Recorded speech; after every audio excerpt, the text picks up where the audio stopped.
suit, that I am wearing the right color today, orange. I just like this. It's very exciting.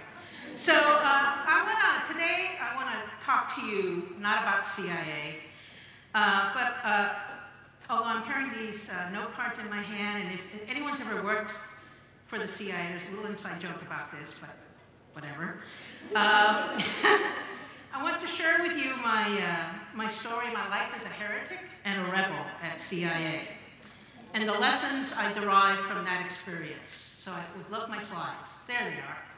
And about how to be a corporate intrapreneur. But I often use the phrase heretic or rebel. And we're also going to learn from each other, which is kind of like what I like to do. And because hopefully if the technology works correctly, I'm going to ask you a couple of questions. So take out your cell phones, get your text messaging ready. I want you to tweet, and you'll see that most of my slides, in fact, I think all of them, have my Twitter handle, Melunas. I started tweeting in April of 2008. And let's say that it wasn't like officially approved by the agency. So I picked a really obscure name. So just a little bit of my agency background, so you know that I'm like, sort of credible. I started the agency in 1978. And within the first 10 years or so, I became convinced of the need for real change at CIA. And I found myself, initially I never thought of myself as a rebel, I just thought, well, this is my view as to how things need to be different. How many of you have found yourself in that position? You offer up your opinion of how things need to be different, right? And then all of a sudden you realize, oh my God, they don't necessarily welcome my opinion on this, right? How many of you have had that experience? Yeah, hands up, right? And, but we're all here in this room together. Well, I found others at the CIA who had the same general view, and informally, we formed a rebel alliance. That is, by the way, my favorite rebel, Admiral Akbar. It's a trap! Okay. I'm glad the audience is with me because it's ugly when they're not. Okay, so eventually I reached a senior position, and when I was a senior muck-a-muck at the agency, I was, often introduced at events as, believe it or not, she is a senior official at CIA, which I found amusing. Anyway, when I was there, these two guys came up to me, Sean and Don, and it was 2005, and I was the number 2 in charge of analysis, and they said, we have a great idea. We need to organize all this information about Iraq, and we should use the Media Wiki software to do it. And originally, it was called Irakopedia. And I said, that is a great idea. We are definitely going to do this, but you should know that there are lots of rules in the agency that would prevent intelligence community Irakopedia. But the good thing about bureaucracies, I had come to learn, was that they make so many rules that they usually end up forgetting them. And, right, yeah. And so therefore, I thought that they could proceed, and so they did, and Irakopedia eventually became Intellipedia.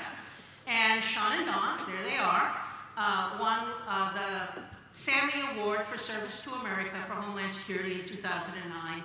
And this is a personal note. I have to say I was the only boss figure, non-family member that they invited to the ceremony.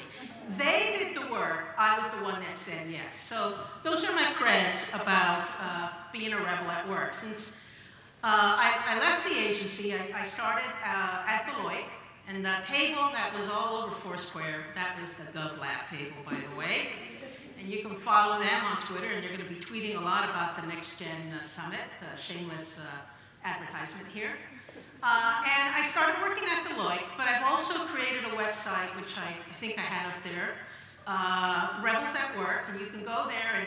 And the only significance is a lot of the things that I'm going to shorthand here.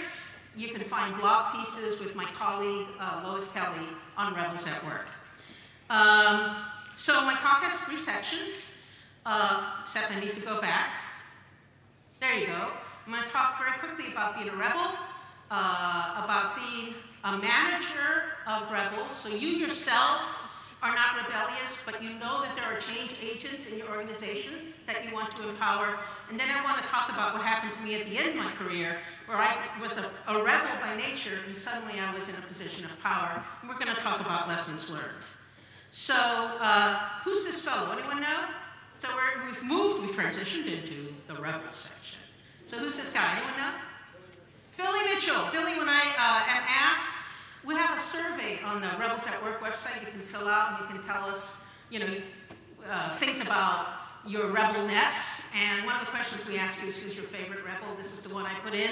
Billy Mitchell, after World War I, was convinced that air power was going to be really important. And what did the rest of the military say? Not really, particularly the Navy, who had like the crowning weapon of war, the battleship. So he got himself into a lot of trouble. He eventually got court-martialed for arguing the case that airplanes could destroy ships at sea. Now it's audience participation time. So get your smartphones. I have to say, I tried this first one out 10 minutes ago. It wasn't working. But you can sort of pretend that you're doing it, and hopefully the rest of them will work. So, who is your favorite rebel? Okay? So the way this works, take out your text messaging on your smartphone or even a cell phone. You want to have a new person you're sending messages to, which is 22333. And are some of you getting this error code that the poll has been closed? That's what happened to me. But I'm inconsolable about this because I really wanted to know whether Chewbacca would beat out Admiral Akbar in the sort of unusual-looking creature category. Okay, so it's not working because are some of you trying and it's not working?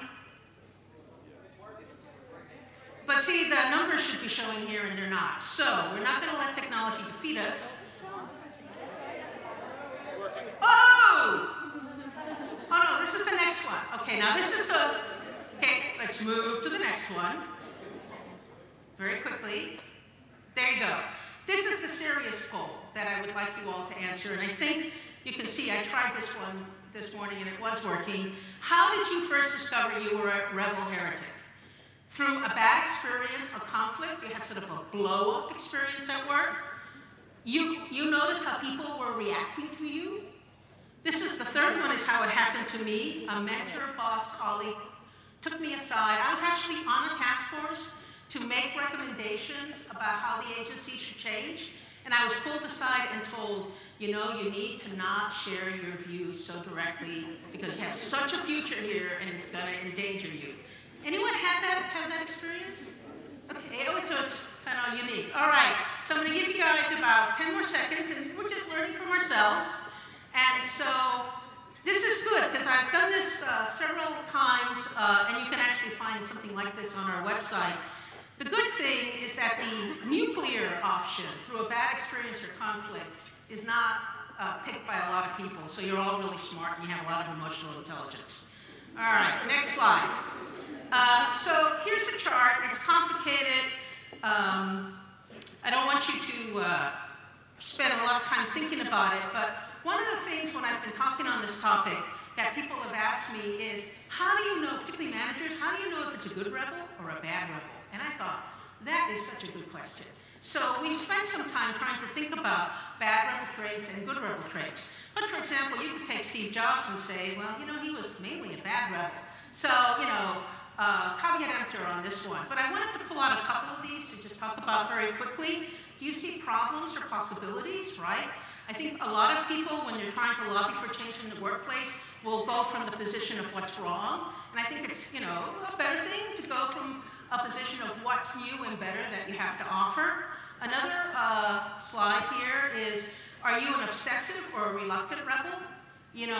Are you find yourself in this position of being a corporate entrepreneur or a rebel and go, it's a little uncomfortable, but I'm going to do it? Or are you obsessed with getting your views considered seriously by the organization?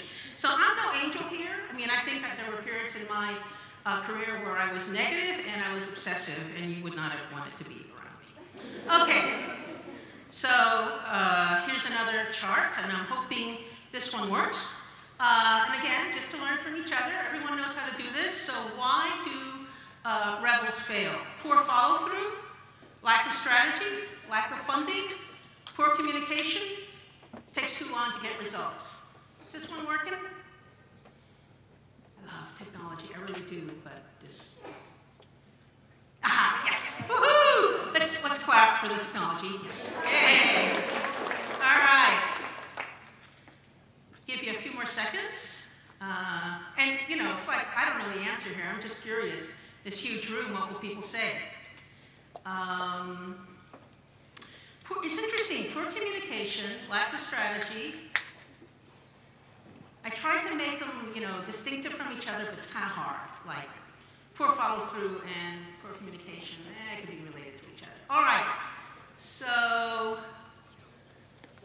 poor communication, lack of strategy. So it's interesting, lack of funding. Not so far identified. Okay, we're going to stop and move on, so thanks very much. All right, so let me give you some thoughts about being a rebel, okay? Now, every successful presentation has to have a cat picture these days, right? And that's mine. So you learn to enjoy being uncomfortable. Quick story, 15 years ago as a meeting, I don't know how this woman, I think she worked for DuPont, figured out I was a rebel. She comes to me and she goes, actually the word she used, heretic. I can tell you're a heretic at work. And I'm like, and I think of her as like a guardian angel, in all seriousness. And she goes, I can see that you're a rebel or a heretic. And, you know, I know that this is very uncomfortable for you. And I want to give you a piece of advice, that you need to learn to accept and be comfortable with that feeling of discomfort. And it's not enough to learn to be comfortable with that feeling of discomfort. You have to learn to like it. Because when you get that uncomfortable feeling, when you're trying to juggle what's the right thing to do with what's the right thing for your career, that's when you know that you're being true to your principles. It blew me away. And I've remembered it, as you can tell, all my life, and I get goose pimples every time I tell the story. The second piece of advice, slide advance, is take good care of yourself. Now that is Microsoft Clip Art. I'm doing that on purpose because I think it's kind of a cool hipster thing to do, kind of retro, okay? But honestly, take good care of yourself. What do I mean? You know, it's really stressful being a rebel. I lost, like, some of the most important friendships of my life when I had an emotional outburst and the friendships never recovered. And so it's stressful enough to be a rebel, and you need to sort of be conscious of that and look for ways of managing that stress. Hold on here. And then my final sort of piece of advice is something that just stuck with me my whole career, that the most significant thing about being a corporate entrepreneur is you have to be optimistic about it. Nobody likes a pessimistic change agent. I guarantee you this. So you have to have inner optimism, and you also have to have optimism about your organization. Next, we're going to talk about managers helping rebels. And I just want to go through very quickly got my 5-minute card, some basic lessons that I learned about if you're a manager and you're trying to help the change agents in your organization. Everyone with me? Know where I am? Okay. Narcissists need not apply. Okay, remember the bad rebel, good rebel chart? It's basically about picking people who are constructive, and you will know the ones who are constructive because they will have followers in the organization. Find ways to meet people randomly. I used to go to dinner once every 6 weeks with random people in my organization. I don't have time to tell you how I picked them. And because it's hard for you to know who the real change agents are. And let me tell you, the middle level of management is not going to tell you, or if there's any level of management between you and them. Give rebels real work to do. There's a tendency for people, a manager, to go, oh, I'm going to put this rebel in my idea factory. What you're doing there is, I think you're sort of giving them like a sign that they're not doing real work. Give them real work to do. And as an example of that, put them in key support positions. You know, every organization has a position like executive officer or chief of staff, where they learn how everything works in the organization, right? And that is a great growth position for someone that you think could really be a change agent in your organization, because they'll learn so much about how things really get done in your organization. Now, last section, rebel manager, okay? So like me, you've become a successful rebel, you were a rebel, and you somehow didn't commit career harikari, and you're in a position. It's a vivid picture, but we do not have a slide for that one, right? And you can now make that change happen. So another poll, very quickly. Okay, so what do you think rebels can do to increase his or her chances of success? Secure leadership support, support of colleagues, learn the bureaucratic ropes, compromise, start small or start big. I could have put 10 other things there, but those are the ones I selected.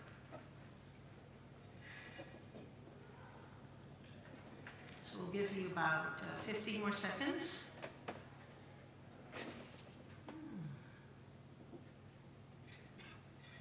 That's great. Not too many people for starting big or compromise. It's fascinating. I just think that's so interesting.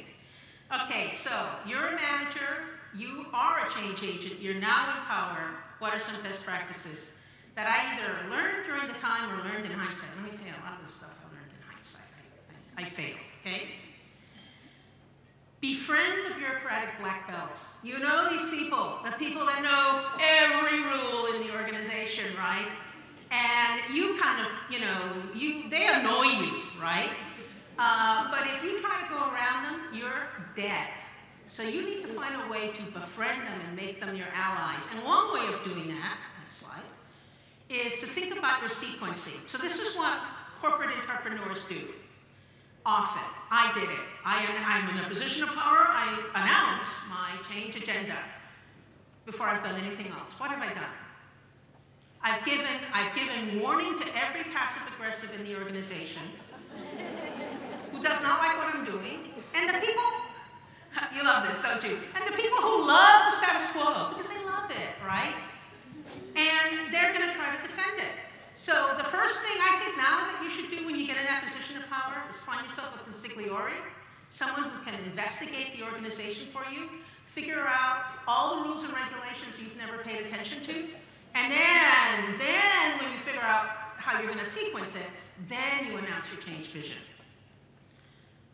Scale correctly. That's a radio flyer. I actually had a change effort at the agency, and I said, everything that I want to do was I'm very visionary. I am very visionary, but I'm also very visual. Everything had to fit in the little wagon. It was a way for me of thinking of starting small. Now, most of you thought starting big was a bad idea, but you might be in an organization where starting big is the way to go, but the point is, scale it correctly. Don't fall for the Athena trap. Who knows their Greek mythology? Athena, yes, thank you. Athena is born, she emerges fully formed from the forehead of Zeus, which is what this picture is showing. The status quo was not formed overnight. It got iterated over years and decades. The status quo is still iterating.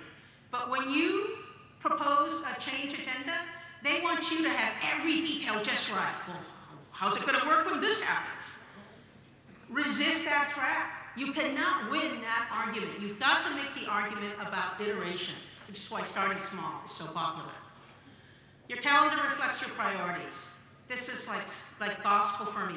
If you become a manager and you're leading a change effort, and the change effort activities are not reflected in your calendar to support them, you are telling yourself a lie. On Intellipedia, every 2 weeks, I made time to go down and talk to the Intellipedia class, because I knew that everyone needed to see that it was important. Not to hear that it was important, but to see it. Don't avoid conflict. I love this Microsoft clip art. You think that you're going to go into a meeting and you want it to go very smoothly, that's a bad idea. If it's an important idea, people need to talk and chew about it, which is related to this. Avoid the consensus trap.